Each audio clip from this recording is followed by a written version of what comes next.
paniwalaan etong saying na to. Your time will come. Believe in your journey. Kasi kung kayo mismo ang hindi naniniwala sa sarili nyo, ibubuli kayo ng ibang tao, hindi sila maniniwala sa inyo, they will question your decisions. That's why you focus on self-work in 2026. Wala nang comparison.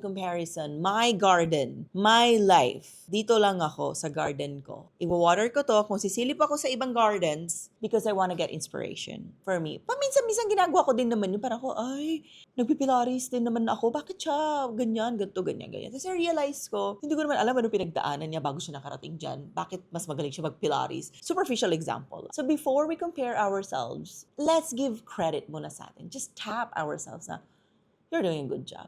So parang when people ask me, Anjali, how do you stay motivated? I am not motivated. I am disciplined. I focus on discipline instead of motivation. Your daily motivation, mawawala yan eh. But when you are disciplined, hindi ako mag-compare. Mag-workout ako every day. This is my routine. This is my life. Focus on your goals, your life, your vision, your body, your health. Ganon. Sana next year, ganon tayo ka-obsess sa goals natin. Wala na tayong oras mag-compare.